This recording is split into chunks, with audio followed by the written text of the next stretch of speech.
Okay, so when we're looking at permutations, we've mentioned that order is important. Um, the other type of counting principle that we're going to discuss is combinations. And combinations are similar to permutations. However, when we talk about combinations, order is not important. So in that event, the set ABC, because it contains the same elements as BAC, would be considered the same selection. Um, Okay, so you'd only count one of those two sets. And a common example of combinations are card games. Uh, Playing poker, and I deal 5 cards, and you're, as a player, able to reorder those cards however you want them. So order is not important in what cards you draw. Uh, so how many different ways can we select 3 letters from the letters A, B, C, D, and E? So we've got 5 letters there to deal with. What we can do is manually going to power through this and just list the combinations. Well, we could have ABC. We could have ABE. Um, or I should have put in ABD to keep it in order. And we can go to the ACs. We could have ACD, ACE, ADE, and let's start off with a B, BCD, BCE, BDE, and CDE.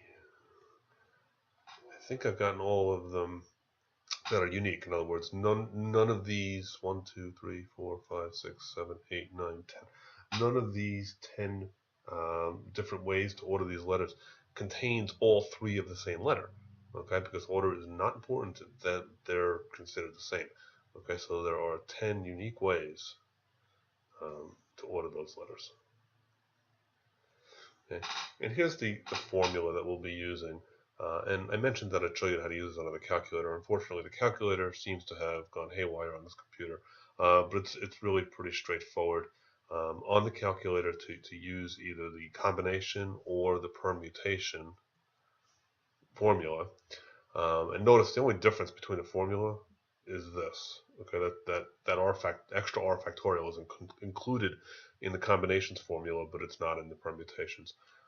If you go to your math button on the calculator and then tab over to probability, PRB, the second and third choices are going to be NCR and NPR. And the way you would do it is you would put in your N. So let's say you're selecting, 5 cards from a deck of 52. Your N would be 52. Then you'd hit math, probability, NCR,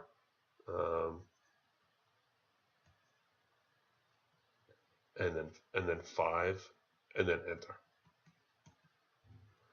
Okay, and that'll return your number of combinations. Okay. So we have a poker player here, and this is exactly what I just mentioned. How many different poker hands are possible? It's a hand of 5 cards dealt from a deck of 52. Okay, order is not important, so we're going to use combinations.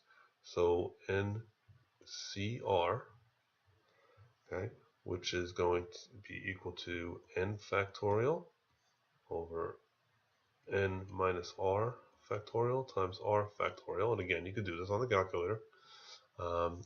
It's going to be 52 factorial divided by 52 minus, okay, let's just jot this down here. N is 52 and R is 5. Okay, so this is going to be 47. 52 minus 5 is 47 factorial times R factorial. And we could then simplify this. We know that the numerator is going to be 52 times 51 times 50 times 49 times 48, and then the 47s will cancel down. We'll cancel with that over 5 times 4 times 3 times 2 times 1. Okay.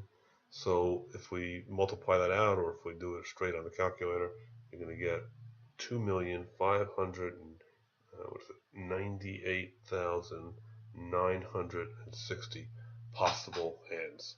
Pretty amazing.